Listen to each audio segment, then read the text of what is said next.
Hello, everybody. This video is about His Royal Highness Prince Harry, the Duke of Sussex.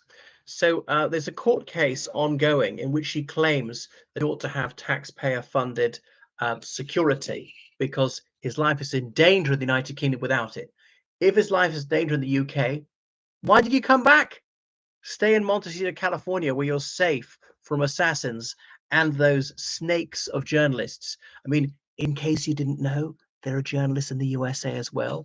I mean, if the media is so unfair to you, shut up. Never show your face in public. Let's forget about you. Prince Edward, I mean, even though he is a working royal, he gets far less media coverage than you because he doesn't always court it. Princess Anne's children, they're scarcely ever mentioned. I mean, who knows who they are, and so forth.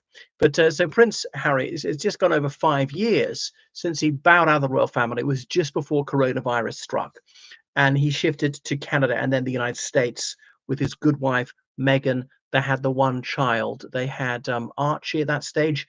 Lilibet, what a nauseating name. Lilibet hadn't yet been born.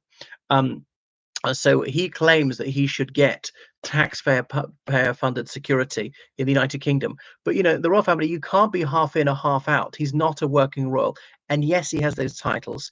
I've said for years they ought to be degraded. As he is dragging the royal family's name through the mud, they should be taken away from him. He needs to comport himself with a little bit of decorum and not be constantly savaging his family in public, always washing their dirty linen.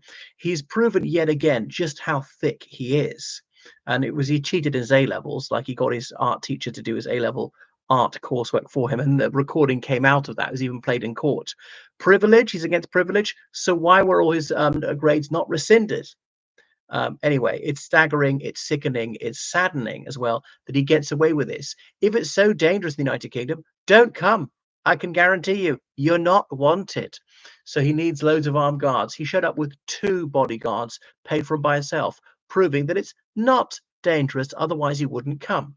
So I know he's not working royal. He's still got that title, Prince and Duke, and all the rest of it. And okay, there's some mentally ill people who'll develop a fixation with a royal and want to assassinate people or things like that. There is some sort of risk, but stay away, keep a low profile. We'll forget about it. So, security, you're going to have to pay for it yourself. He's so sympathetic to the poor. So he's saying people on minimum wage should be paying for his security when he's knowingly put himself in danger. And another thing about danger, in his autobiography, Spare, he wrote about the number of Taliban he supposedly killed. So that is braggadocio. And I'm told that's considered very bad form amongst the armed forces. That's sick to be boasting about the number you killed.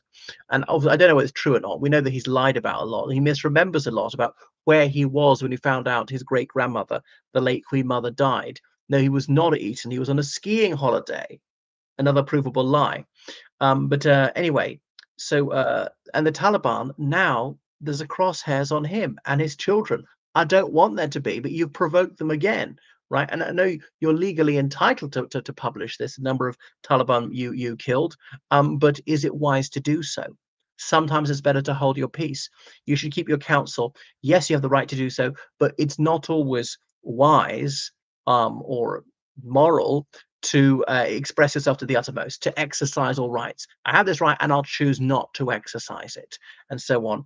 A bit like if you've got nothing nice to say, don't say anything nice at all. Like, yes, he has the legal right to go revealing embarrassing facts about the royal family, or allegations anyway, supposedly content of private conversations, but it'd be meat if you didn't do so. And you're the one who demands privacy, and yet there you are splashing across the front pages every embarrassing episode that supposedly went on behind closed doors in the royal family. What about the privacy of everybody else whom he's busily invading all the time? It is revolting. So he's so entitled. What a brat.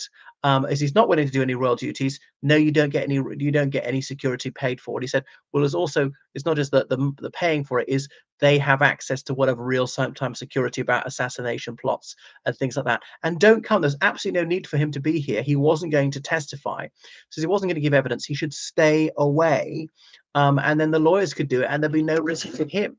So it's preposterous. Patently, he doesn't think that there is a serious risk to him. Action speaks louder than words. Otherwise, he would not have come. And this is about how bad he is. His father's ill, had cancer, might even be terminal, I don't know. And he didn't deign to visit his father, his estranged brother. No wonder his family hate him. And there is Meghan Markle. I mean, all her projects coming to naught, her fashion line. Oh yeah, so concerned about the poor.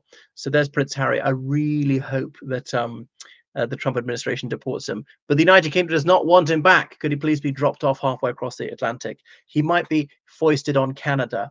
Okay, so as part of their trade war with Canada, they could dump their toxic waste, that is Harry, in Canada. That would really hit the Canadians where it hurts. But anyway, so I'm very sad to see him back. It's sickening. What a bad example he sets for everybody. And if you really care about those who are needy, you wouldn't use up more of their money. Every penny that's spent on bodyguards for him, who's chosen to put himself in danger, is a penny taken away from the National Health Service, from benefits to children of low-income families, whatever, for care, for pensioners, for policing, for the armed forces, for anything else, for improving the environment, all the causes he pretends to care about. I suppose also distracted from the allegations of misogynoir. What was that? A woman, I can't pronounce her name. The that Zimbabwean lawyer, Dr. Someone or other, who was she CEO of his charity Centre Barley. So that really doesn't look good for him, accused of racialism and misogyny. I don't know if it's true or not, but he's a bit hoisting his own petard. He's been the high priest of political correctness, and now there are allegations leveled against him. Well, Prince Harry, I really wish we never hear from you anymore, but he just won't shut his trap and get out of it. So, yeah, he's an imbecile. Yeah, dragging this action through the courts. I mean, he might yet win. Unfortunately, the judiciary sometimes ruled against free speech, so that he gets more rights than everybody else. He claims he's singled out for inferior treatment, and that's not the case. I mean, well, I suppose he's still a British citizen, but he should just not stay here or pay for his own security. I suppose not just the money, he says, is also access to real-time security. I mean, these are bodyguards, these ones that are used for the Prime Minister, the Chancellor of the Exchequer. I saw them with Jeremy Hunt when he was Chancellor in the theatre. Members of the royal family, they're limited. They're sort of like 50 people max, absolute max who get them.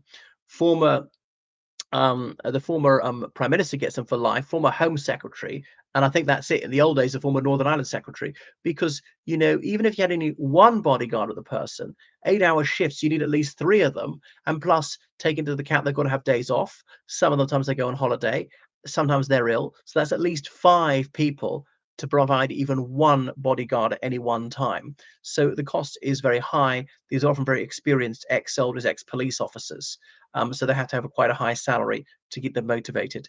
So it's a pity what Harry is doing. He may yet win his case. I hope he loses it, gets saddled with costs. But of course, he's a multi-millionaire. A lot of the money has come from taxpayers, from the royal family, ultimately from slavery.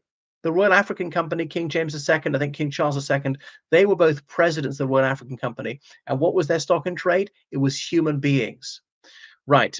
So if they're going to be assessment paid, starts at home.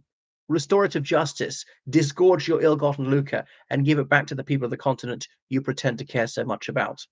Thanks for watching my channel. Make sure you subscribe on Patreon and PayPal, georgecallan79@gmail.com. Goodbye.